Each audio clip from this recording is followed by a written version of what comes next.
जैसे नॉर्मल चलते हैं चलते रहिए।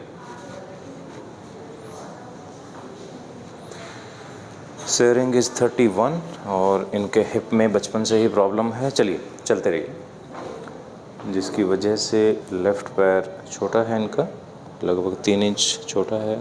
तो आप देख सकते हैं कि जब चलते हैं तो पूरी बॉडी लेफ़्ट साइड में टिल्ट कर रही है। ये चाइल्डहुड इन्फेक्शन के बहुत सारे बच्चे हमारे पास आते हैं, लेकिन जनरली वो हमारे पास 25 से 30 साल की उम्र में पहुंचते हैं, तब तक बॉडी काफ़ी डिफ़ॉर्म हो जाती है। उधर फेस करके खड़े हो जाइए। तो एड़ी कितनी उठती है आपकी?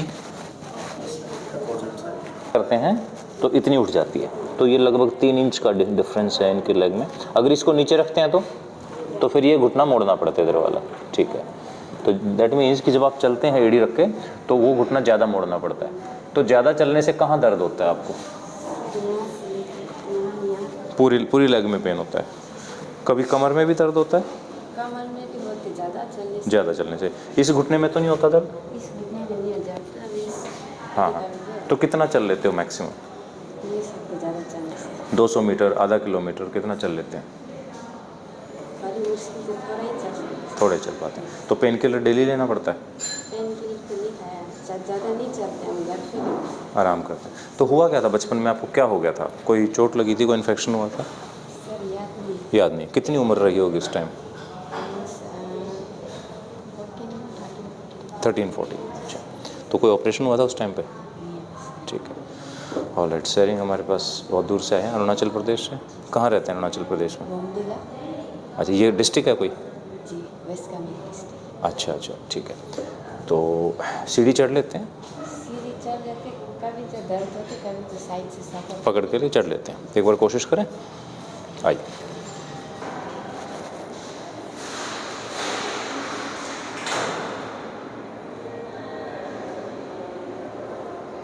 आइए आइए।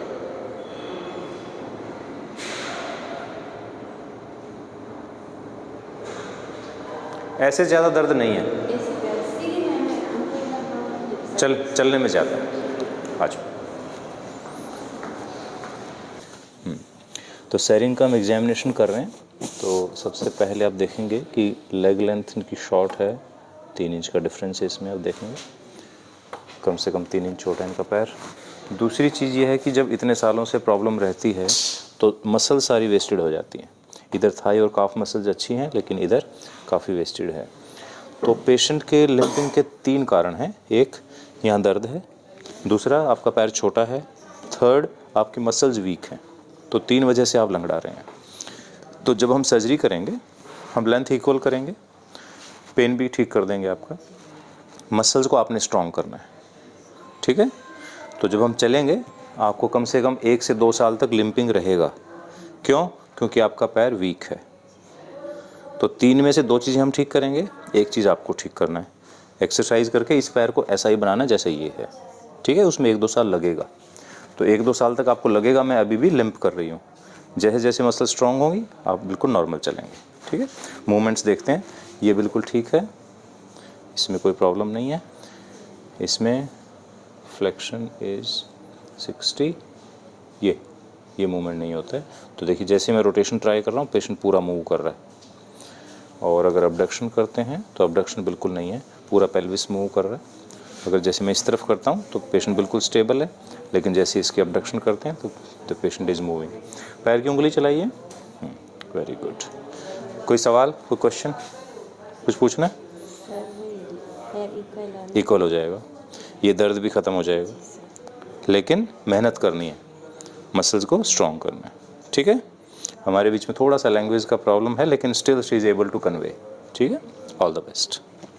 तो शेयरिंग के हम एक्सरे देख रहे हैं before surgery and after surgery.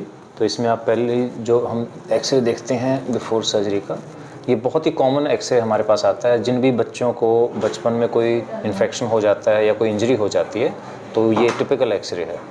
तो इसमें ख़ास बात क्या देखने को मिलेगी, अगर आप नॉर्मल हिप को देखें तो ये प्रॉपर एक सॉकेट बनी होती है और ये बॉल है, तो जिससे हमारा हिप जॉइंट बनता है। This is a normal joint. लेकिन अगर आप यहाँ देखेंगे कि पहली चीज़ तो पेल्विस बहुत टिल्ट हो गया, ये ऊपर चला गया काफ़ी हद तक, इतना डिफरेंस तो यहीं से आ गया।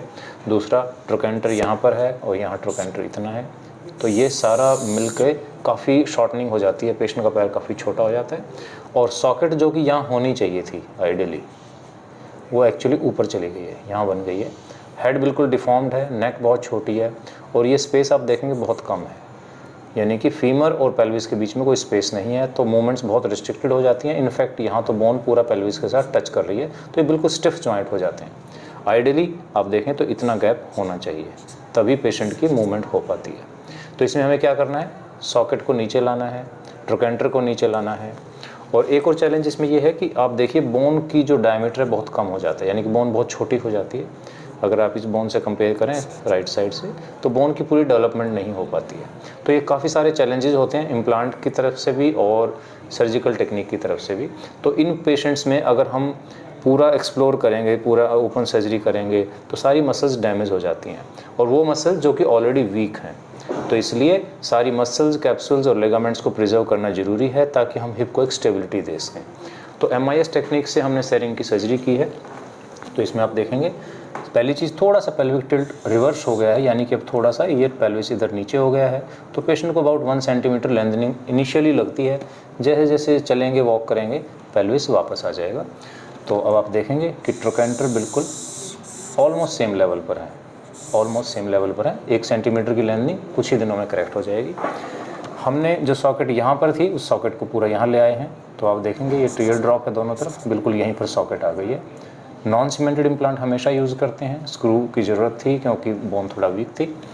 और ये एक बहुत ही स्मॉल साइज़ का हमने इम्प्लांट यूज़ किया, नॉन सीमेंटेड अगेन। तो ये non cemented ceramic on poly हमने इनका हिप रिप्लेस किया है by MIS technique, and with in days, आज तीसरा दिन है, ये चल रही हैं, सीढ़ी चढ़ रही हैं, और बहुत ही मिनिमम सपोर्ट के साथ चल रही हैं। इनको वॉकर यूज़ करने की अब ज़रूरत नहीं है, and this implant is going to last for years.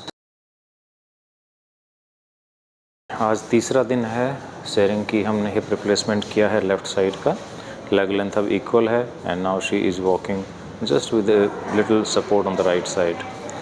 So MIS technique का ये फ़ायदा है कि इतनी कॉम्प्लिकेटेड सर्जरी जिसमें इतनी लेंथ भी बढ़ानी थी हमें, और हिप जॉइंट एग्जिस्ट ही नहीं करता था वापस, वो सर्जरीज़ भी हम बहुत सिंपली कर सकते हैं, और पेशेंट की रिकवरी बहुत फास्ट होती है, because we are preserving the tissues around the joint.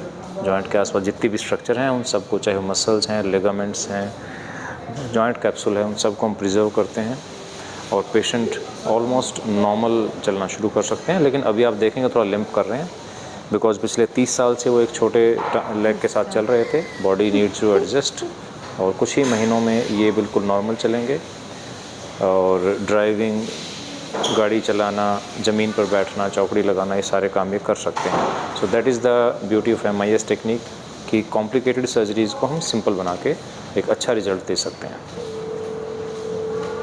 तो आज हम सेरिंग को डिस्चार्ज कर रहे हैं, and she is going just on simple tablets, कोई इंजेक्शंस वगैरह नहीं है ज़रूरत इनको। सीढ़ी चढ़ के देखें एक बार। पहले हम ये वाला पैर रखेंगे जी, चल, वेरी गुड, बहुत अच्छे। ऐसे कोई पेन तो नहीं है? पेन नहीं है। ठीक,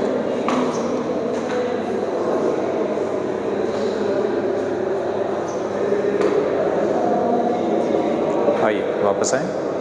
अब आप आइए यहाँ पे, इधर से सर। हाँ टर्न करना धीरे धीरे, हाँ ऐसे। अब इनके आप एक स्टेप आगे चलें, ऐसे नहीं नहीं, हाँ कंधे पे आ सकते, यस यस। अब कौन सा पैर रखना है? अब हाँ, अब ऑपरेशन वाला पैर पहले रखना। Very good. So this is the advantage of MIS technique. With in days patients are able to do their activities without pain. अब ये रोज़ प्रैक्टिस करना है, उससे क्या मसल स्ट्रॉन्ग हो जाएंगे आपके। आइए, तो सर्जरी के 3 दिन के बाद हम लेग लेंथ देख रहे हैं। पैर को ऐसे रखिए, अब आप देख सकते हैं कि लेग लेंथ बिल्कुल इक्वल है। इनफैक्ट शुरू में आपको थोड़ा सा बड़ा लगेगा, जी सर, ठीक है, लेकिन वो क्योंकि थोड़ा पेल्विक टिल्ट है अभी, जैसे जैसे आप चलेंगे वो इक्वल हो जाएगा, जी सर। ठीक है। कोई फ्लेक्शन डिफॉर्मिटी नहीं है, पैर की उंगली चलाइए, कोई न्यूरोलॉजिकल डेफिसिट नहीं है। जनरली ये डर होता है पेशेंट्स को कि जब भी लेंथ बढ़ाई जाती है तो कई बार लेग की मूवमेंट्स कम हो जाती हैं, या इसमें नर्व में कोई प्रॉब्लम होती है। लेकिन जब MIS टेक्निक से करते हैं तो ऐसी प्रॉब्लम नहीं आती है, okay. She is walking comfortably without pain, she is climbing stairs and now she is ready for discharge. अब जितना भी आप चलेंगे, जी जैसे सर। पैर को थोड़ा सा बाहर रख रहे हैं ना अभी, जी। धीरे धीरे पेल्विस स्टिल ठीक होगा तो ये बिल्कुल नॉर्मल चलने लग नॉर्मल जाएंगे। हो जाएंगे। और 3 मंथ्स में फिर आप नीचे बैठ सकते हैं, ठीक। ज़मीन पे बैठ सकते हैं। इंडियन टॉयलेट अभी यूज़ नहीं कर पाएंगे, वो 3 महीने के बाद 3 यूज़ महीना करें। बाद ना कैसा लगा? बहुत, ये दर्द सब गायब हो गया हाँ, दर्द सब गायब हो जाएगा। और पैर भी इक्वल हो गया, हम्म, पैर भी लंबाई बराबर हो गया। हाँ बराबर हो गया। दर्द जो एकदम गायब जो हो गया पहले सब। दर्द था वो तो नहीं है ना अब? नहीं है, ये नहीं तो पूरा वहाँ तक होते था सर। पहले नीचे तक होता था। अभी नहीं है सब। खुश हैं? बहुत सर। अच्छा लगा? जी सर। चलो, happy. Thank you, thank you. तो दोस्तों, MIS टेक्निक का ये फ़ायदा है कि कितने भी कॉम्प्लिकेटेड केस हो उनको हम बिना कॉम्प्लिकेशन के मैनेज कर सकते हैं, क्योंकि हम जितने भी टिश्यूज़ हैं उनको प्रिजर्व करते हैं। हिप के आसपास जितनी भी सपोर्टिंग स्ट्रक्चर्स होती हैं, चाहे वो मसल्स हैं, लिगामेंट्स हैं, कैप्सूल हैं, सब चीज़ों को प्रिजर्व करते हैं, ताकि अगर ये पेशेंट बाद में ज़मीन पर बैठना चाहें, पूजा करना चाहें, चौकड़ी लगाना चाहें, इंडियन टॉयलेट यूज़ करना चाहें, तो इनको कभी भी ये डर ना रहे कि इनका हिप डिसलोकेट हो जाएगा। दूसरी चीज़ कि जब हम टिश्यूज़ को प्रिजर्व करते हैं तो बैलेंसिंग बहुत अच्छी होती है जॉइंट की, तो वेयर एंड टीयर कम हो जाता है, तो उससे इम्प्लांट की लाइफ भी बढ़ जाती है। So when we are using a best implant with the best technique, तो रिजल्ट्स बहुत अच्छे आते हैं। और जनरली ये पेशेंट यंग होते हैं, इनकी बहुत डिमांड्स होती हैं, इनकी पूरी लाइफ आगे होती है, तो इसमें हम कहीं भी कोई कॉम्प्रोमाइज़ नहीं करते हैं। और हम चाहते हैं कि ये पेशेंट बार बार सर्जरी ना कराएं, लाइफ में सिर्फ 2 ही बार इनकी सर्जरी हो। Thank you very much.